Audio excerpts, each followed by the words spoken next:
Market ஒரு சின்ன gap up open ஆச்சு. அதுக்கப்புறம் ஒரு கன்சால்டேஷன்ல இருந்துச்சு டில் 130 வரைக்குமே.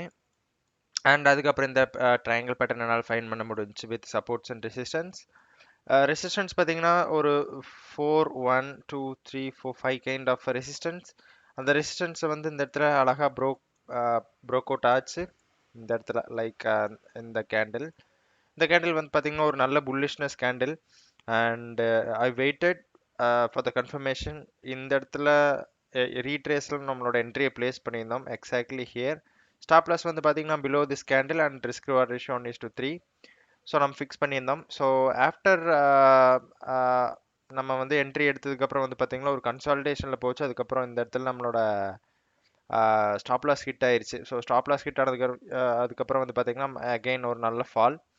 ஸோ 0.34 பர்சன்டேஜ் வந்து இன்னைக்கு ரிட்டர்ன்ஸ் கொடுத்துருக்கு நிஃப்டி. பட் இப்போ இந்த மாதிரி ஸ்விங் ஸ்டாக்ஸ் எல்லாம் பார்த்தீங்கன்னா ஸ்மால் அண்ட் மிட் கேப் ஸ்டாக்ஸில் வந்து நம்ம நிறைய ஸ்விங் ட்ரேட்ஸ் பண்ணுவோம்.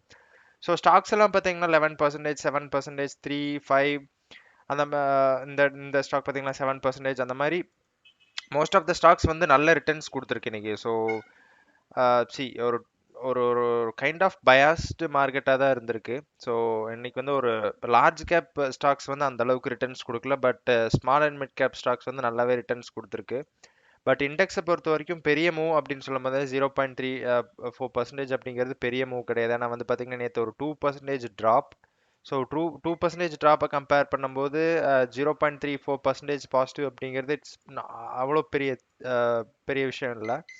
ஸோ நான் மார்க்கெட் ரெக்கவர் ஆகுது, இந்த மாதிரி ஸ்மால் கேப் எல்லா ஸ்டாக்ஸுமே நல்லா பெர்ஃபார்ம் பண்ணுது, செட்டப்ஸும் கரெக்டாக இருக்குது. அண்டு ஒரு நல்ல பிரேக் அவுட் இந்த இடத்துல ரீட்ரேஸில் என்ட்ரி எடுத்தால் கண்டிப்பாக ஸ்டாப் லாஸ் ஹிட் ஆகும் அப்படிங்கிற ஒரு இதில் நான் என்ட்ரி எடுத்தேன். பட் மார்க்கெட் வந்து அவ்வளோ ஸ்ட்ராங்காக இல்லை. So consolidation and weak market stop loss hit ஆயிடுச்சு. ஸோ இதுதான் வந்து நம்மளோட பொசிஷன்ஸ். 170 என்ட்ரி ஆயிருக்கணும். So I waited little. So 167க்கு கிடைச்சிச்சு. அண்டு 155க்கு நம்மளோட ஸ்டாப் லாஸ் பிளேஸ் பண்ணியிருந்தோம். அண்ட் 154ல் ஆர்டர் பிளேஸ் ஆயிருக்கு. So 874 rupees loss.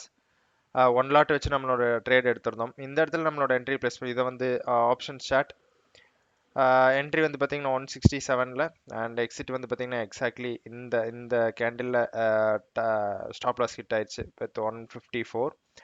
And market வந்து பார்த்தீங்கன்னா 120ல் க்ளோஸ் ஆயிருக்கு. ஸோ 120ல் க்ளோஸ் ஆயிருக்கு. நம்ம ஸ்டாப் லாஸ் போடாமல் இருந்திருந்தா ஆப்வியஸ்லி ஒரு ஒரு லெட்ஸே ஒரு 3 to 4K கிட்ட நம்ம லாஸ் பண்ணியிருப்போம். So that's the thing. And setup நல்லா இருந்துச்சு. And most of the stocks are trending.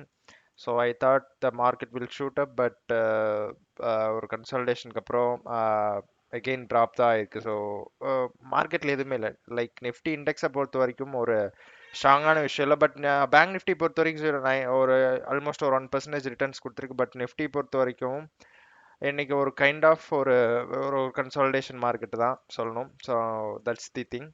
So that's the update for today. So if you found this video useful, kindly like and subscribe this video. And thanks for the support. Yeah, thanks. Bye.